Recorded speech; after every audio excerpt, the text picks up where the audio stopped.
32nd board is up. You see the RC30 Honda there, clearly with no swinging arm on the right-hand side. Derived from the Elf ridden by Ron Haslam. As Carl Fogarty twitching the throttle. The starter climbs on the bell, the flag is down. They're all away, the circuit's dry.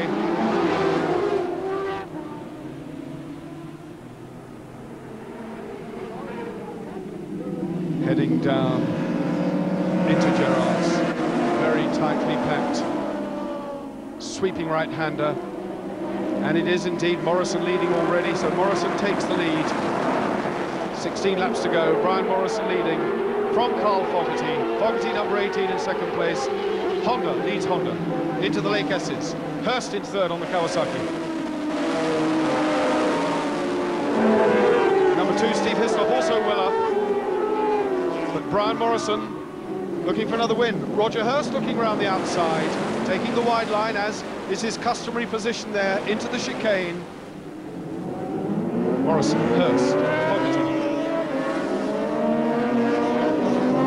It'll take them a lap or two to get themselves sorted out as they hurtle off down the 140-mile-an-hour straight, approaching Gerard's. Hurst now up into second.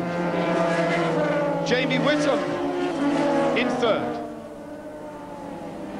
Fogarty down to fourth. Phil Miller there, number 10, an old favourite, in fifth place on the Suzuki. Whittam's teammate, Morrison leads. Roger Hurst in second. Whittam squeezing through on the inside, so Suzuki up into second place. So Jamie Whittam into second, Hurst down to third. Coming out of the S's, up towards the hairpin.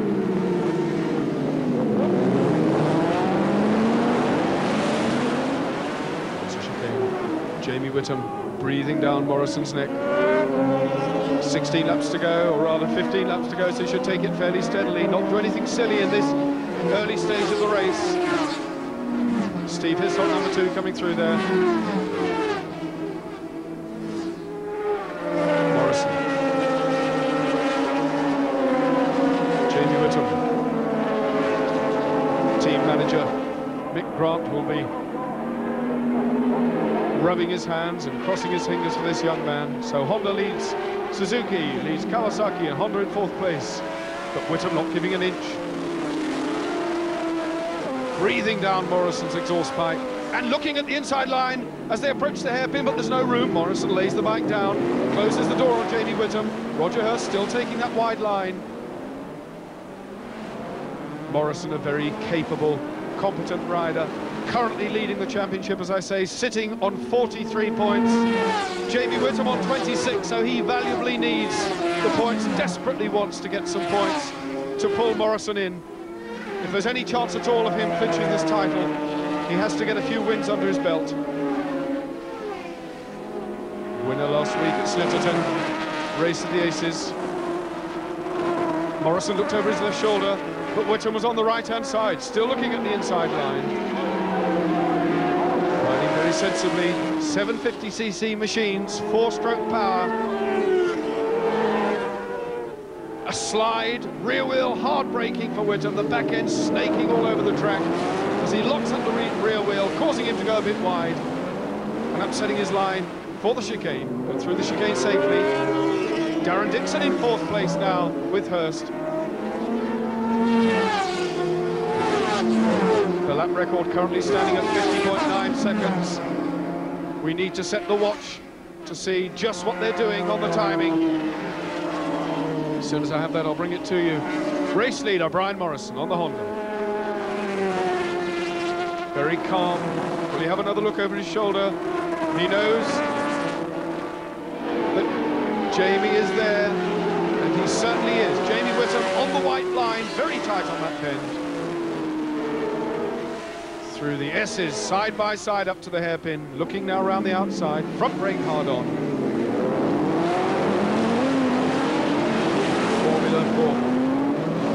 Formula One allows up to 500cc two-strokes, and of course Darren Dixon's on one of those. And up to 750cc four-strokes, they're allowed to alter the frame, to change the tubing, put any chassis on. That's exactly what they are doing. These machines are on special chassis. And Dixon now up to third. Number 36, Darren Dixon, on the Suzuki, in third place. Dixon really storming on now. He's got the bit between his teeth. Can he wind these two flying four-strokes in and get that RG Suzuki past them?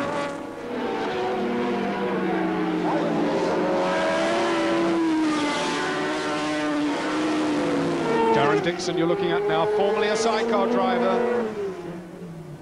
Currently sitting second place in the championship, so a lot to do. Has taken the solos remarkably well and is very, very quick indeed. Flicking that lighter machine through the chicane much more easily than the cumbersome four-strokes. Is already dropping away the number 19 Kawasaki of Roger Hurst.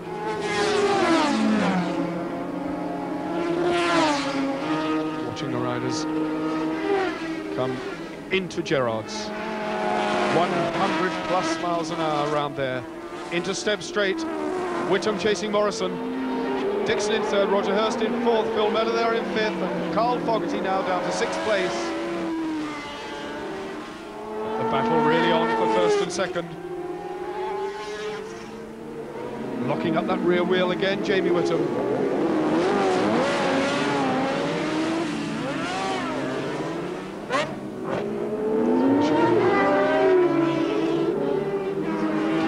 Down now, the watch is running now as Morrison goes over the line.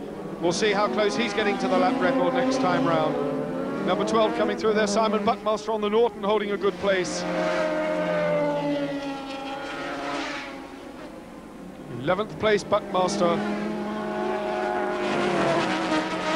Morrison still leads, Whittam right with him. Both looking over their shoulders to see where the third place man was. Could it be they're a little bit fearful of Darren Dixon on that flying Suzuki, and that's how close he is. Dixon is closing. Morrison still leads at the hairpin. The watch is running as they come down towards the chicane. Out of the chicane, the left-hander of the Devil's Elbow is between them now. And the stopwatch as Morrison goes over, 51.8, so just over a second outside the lap record, which is held by Steve Webster and Tony Hewitt on their sidecar outfit, which of course can corner much, much more quickly than a solo machine in many cases. And nearly on the grass there, Whittam ran very wide. Darren Dixon still closing. 8 laps completed. On their 9th lap of 16 now. Out of the Lake S's. Out of the hairpin, towards the chicane. Morrison again, still from Whittam. Into the lead from the start. Has never really had a tremendous stake, and Whittam's hit Morrison. Morrison over and over, but Jamie Whittam hit him, but he's on his feet. Scampering off the circuit. A miraculous escape for Brian Morrison. But did Jamie Whittam stay on his wheels? That we don't know. Morrison now looking shaken, but a tremendous weave caused that. And let's see exactly how that happened. The power is on, powering out, and a snake. The back broke away, and he fell, and Whittam too. Whittam has gone. Whittam has gone. So that means Darren Dixon is through into the lead, but Morrison certainly is on his feet. Number 36, Darren Dixon, elevated to the lead through that disaster that befell the first two, and that, of course, is the problem. When you are following that closely, there was absolutely nothing Jamie Whittam could do to avoid Brian Morrison's crash. Dixon now well on his way, comfortably out in the lead. It's lucky for him in many respects that he was far enough behind not to become entangled in that melee. But second in the championship, now leading this race. 15 points from a win here will do Dixon's championship hopes no harm at all, and will in fact put him in the lead because of Morrison's bad luck.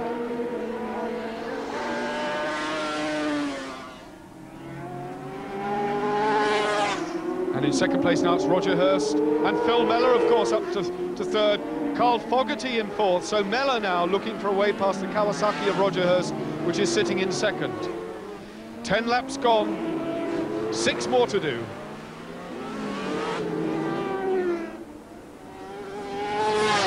And the news is that Jamie Whittam is on his feet. Purely okay, both riders escaped luckily from that tumble, so that's good news. Back to the race. Roger Hurst, knee out, fighting off the challenge now from Jamie Whittam's teammate, number 10, Phil Mellor, on the Suzuki. Not wishing to do anything similar, Darren Dixon streets ahead, looking over his left shoulder to see number 36 there, Darren Dixon. This is the gap between first and second. Second place, Roger Hurst. Third place, Phil Mellor. Fourth place, Carl Fogarty, and in fifth place, number 37 there, and that is Steve Spray, also on an RG500 Suzuki.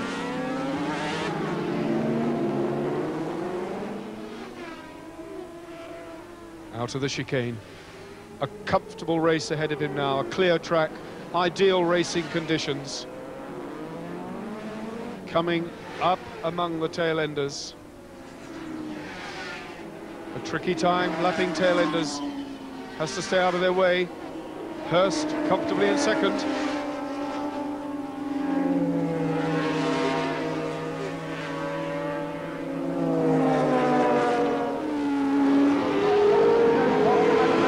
Watching the tail ender now. This is the leader, Darren Dixon, number 36 on the Suzuki.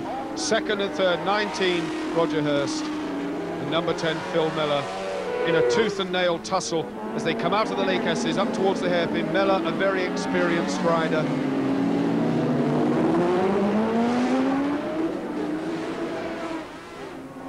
Through the chicane. The very special Kawasaki that Roger Hurst is riding. Stock engine, of course, but extremely special chassis. Very, very quick, handles beautifully. Team Green are here in force today.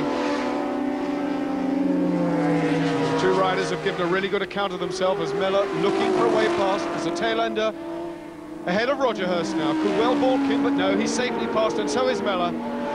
Lapping the tail ender. Roger Hurst into the Lake S's, coming through, another tail ender ahead of them. Second place man, number 19, Roger Hurst. In third place, number 10, on the Suzuki, Phil Mellor. 13 laps gone.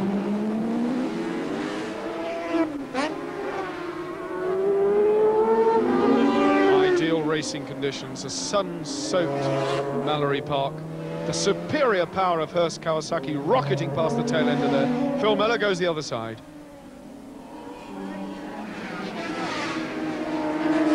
Round Gerrards.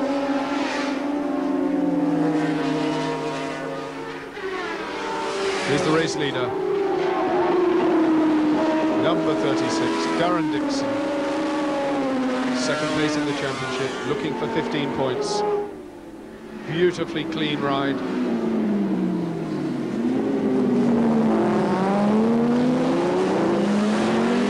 Tucks on the inside.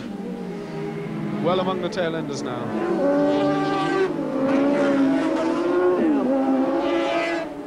Last lap flag in readiness.